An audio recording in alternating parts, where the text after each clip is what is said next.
बहू, मैंने तुझे कहा था ना कि गमले में पानी नाप कर ही डालना है, फिर मेरे गुलाब में 2 गिलास पानी ज्यादा कैसे दिख रहा है? माँ जी, मैं तो नाप कर ही डाल रही थी, पता नहीं कैसे ज्यादा चला गया। नहीं नहीं बहू, बोल दे ज्यादा पानी पिलाकर तू मेरे गुलाब खराब करना चाहती है। माँ जी, आपको हर बात में मेरी ही गलती क्यों नजर आती है? तो क्या मेरी गलती है? हाँ हाँ, बोल दे कि माँ जी आपकी ही गलती है। सबसे बड़ी गलती तो मैंने तुझे अपनी बहू बनाकर कर दी थी। माँ जी, आप फिर शुरू हो गई। शादी को अब इतने साल हो गए हैं, लेकिन एक दिन ऐसा नहीं गया कि आपने मुझे ताना न मारा हो। बड़ा अच्छा रिश्ता देखा था मैंने नरोत्तम के लिए। पता नहीं कौन से मुहूर्त में इसके पिताजी कॉलेज ले गए इसे। माँ जी, अब ये ज्यादा हो रहा है। ज्यादा तो तूने कर दिया है बहू, मेरे गुलाब में पानी। माँ जी। अरे क्या सुबह सुबह तुम लोग सब्जी मंडी बना देते हो घर को। ये घर रहने लायक ही नहीं छोड़ा है। आप मुझसे क्या कह रहे हैं? कभी अपनी माँ से भी तो कुछ कहिए। माँ, आप बड़ी हैं, आप समझे बात को। हाँ, ये देखो, बोला जोरू का गुलाम। इसलिए ही मैं किसी को कुछ नहीं बोलता। काश मेरी पसंद की बहू आ गई होती। चिंकी को देखा था तेरे लिए, उसे तो बड़ा शौक था गुलाब उगाने का। गुलाब से क्या गुलकंद बनाना है? जब देखो एक ही बात। अरे आप शांत हो जाइए ना। वृंदा कहाँ है? अभी तक उसे किसी ने उठाया नहीं क्या? अभी तो उसका स्कूल खत्म हुआ है, आराम करने दीजिए बेचारी बच्ची को। स्कूल खत्म हुआ है, कॉलेज कब से जाएगी? एडमिशन लेना है, हजारों काम है। उठाओ उसे, और अब घर के काम भी सिखाओ। बहुत हो गई मजाक मस्ती। अभी जाती हूँ।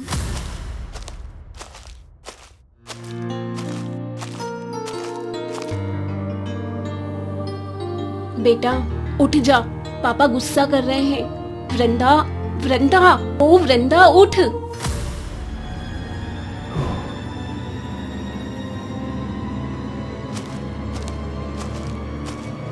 क्या हुआ? कहाँ है वृंदा? जी वो अपने कमरे में नहीं है। मुझे तो लगता ही था, आखिर भाग गई वो लड़की। माँ जी क्या बोल रही हैं आप? जरा शांत रहिए। अब क्या, अब तो इज्जत भी गई। माँ जी आप चुप रहिए ना। सुनिए, आप जाकर वृंदा को ढूंढिए ना। इतनी बड़ी लड़की हो गई है, बच्ची नहीं है अब। तुमने उसे जरा भी अकल नहीं सिखाई है। आप क्या यहाँ बातें कर रहे हैं? जाइए ना। जाता हूँ।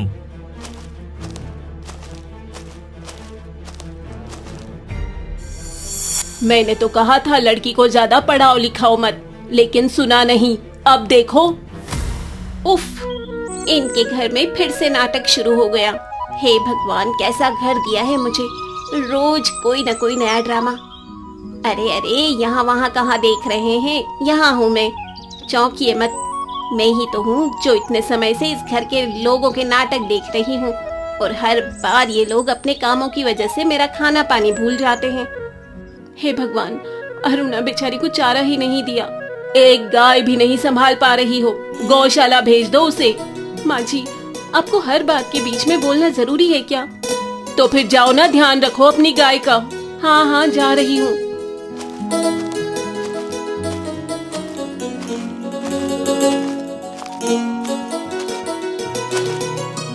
माँ जी को मेरी हर बात गलत लगती है। कुछ नाश्ता बना दो तो समस्या, वृंदा कोई गलती करे तो समस्या। अब तो ये भी बदल गए हैं। शादी से पहले हम लोग कॉलेज में कितने अच्छे से बात करते थे। हाय मेरी सुजाता, बेचारी बड़ी परेशान रहती है। दिन भर पति, बेटी और सास के बीच पिसती रहती है। कल तो हद ही हो गई, कहने लगी कि सुजाता तुम्हारी रोटियां गोल नहीं बनती है। अब तुम बताओ, शादी के इतने साल बाद इनको ये बात बोलने की क्या जरूरत थी? हाँ, बात तो सही है। रोटी तो आज तक गोल नहीं आई है तुम्हारी, पता नहीं क्यों। पता है, इस घर में मेरा कोई नहीं है। एक तुम ही हो जिससे मैं सारी बातें कर सकती हूँ।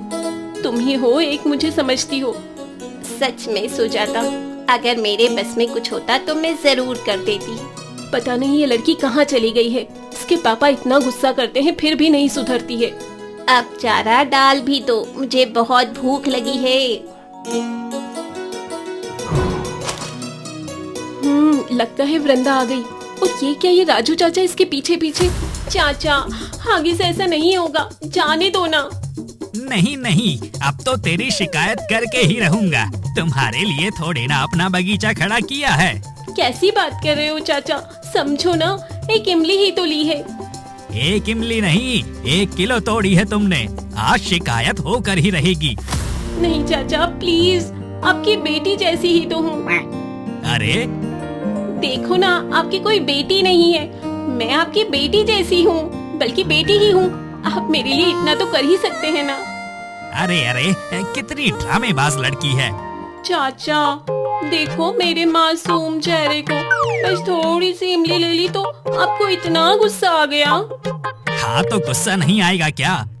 चाचा कल को मैं शादी करके चली जाऊंगी, फिर यहाँ आपको परेशान करने वाला कोई नहीं रहेगा। फिर थोड़ी ना अपने ससुराल से आपके यहाँ इमली तोड़ने आऊंगी। तेरी शादी होने वाली है?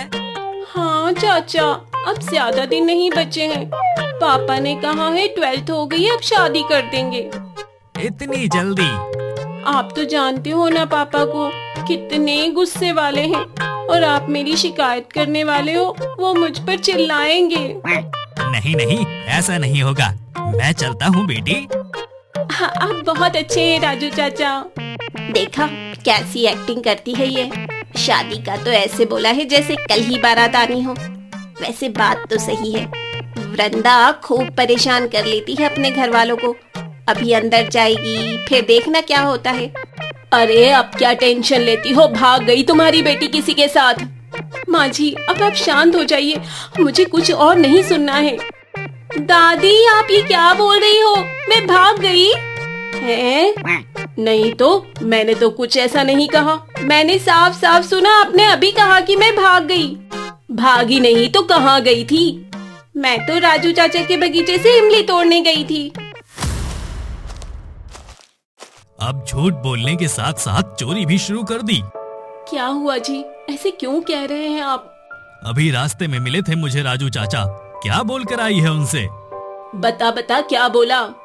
अरे ये क्या बताएगी, मैं बताता हूँ। इसने कहा कि पापा शादी करवा रहे हैं, कॉलेज भी नहीं जाने देंगे। क्या? उनके बाग से इमली चोरी करके लाई है, 1 किलो पैसे देकर आया हूँ अभी। हे भगवान, तू कब सुधरेगी वृंदा? अब तो एक ही रास्ता है। क्या? वृंदा की शादी, बस हो गई पढ़ाई, अब कॉलेज वॉलेज जाने की जरूरत नहीं। पापा आप ये क्या बोल रहे हैं? हाँ, अब सीधा शादी। इसे घर के काम सिखाओ और थोड़ा समझदार बनाओ। अरे आप गुस्से में गलत फैसला ले रहे हैं। पहली बार कुछ सही सोचा है, बहुत अच्छा किया बेटा। वैसे भी यहाँ पर बस इसकी शिकायतें ही आती रहती है। माँ जी भगवान के लिए कुछ देर के लिए चुप रहिए। मैंने कर लिया फैसला, अब मैं जा रहा हूँ दुकान पर, वहीं से बोलता हूँ रिश्तेदारों को, देखना शुरू करें लड़के। मम्मी पापा क्या सच में मेरी शादी कर देंगे अब? तू क्यों ऐसे काम करती है, तुझे समझना चाहिए ना, अब तू बड़ी हो गई है, समझदार बन। मम्मी पापा को एक बार मना लो, इस बार पक्का सुधर जाऊंगी। लगता नहीं कि पापा अब मानेंगे। आजा तुझे रोटी बनाना सिखाऊं। हाँ, जैसे तुम्हें बहुत बनानी आती है, मुझे आपसे कुछ कहना ही नहीं है।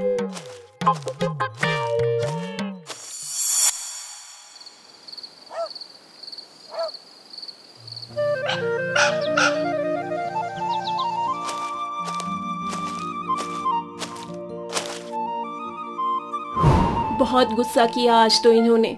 वृंदा तो बड़ी परेशान हो गई है, उसे लगता है अब तो शादी होकर ही रहेगी, पगली कहीं की। लो अब तुम भी मुझे नहीं देखना चाहती, चलो मैं जा रही हूँ, तुम खाना खा लेना। हाँ, लगता है अब वक्त आ गया है। जिस हिसाब से वृंदा की शैतानी बढ़ रही है, नरोत्तम तो उसे कमरे में बंद कर देगा। वृंदा की पढ़ाई तो पूरी करवानी पड़ेगी। स्वर्णलता भी बहुत बोलती है, बेचारी सुजाता सबके बीच में पिसती रहती है। अब मैं इंसान बनकर इनकी समस्या का समाधान करूंगी। इंसानों के बीच इंसान बनकर रहना बड़ा ही अजीब लगता है मुझे, लेकिन अपनी सुजाता के लिए इतना तो कर ही सकती हूँ। कल मिलती हूँ सुजाता तुमसे।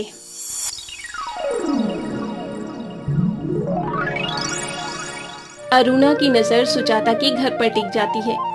घर पर वृंदा आंसू बहा रही थी कि अब उसकी शादी तय हो जाएगी, और सुजाता की तो हिम्मत ही नहीं पड़ रही थी कि वो नरोत्तम से बात करे। लेकिन कहते हैं ना, जो लिखा हुआ है वो होकर ही रहता है। अब देखना ये है कि चीजों में सुधार होगा या फिर शुरू होगा ड्रामा।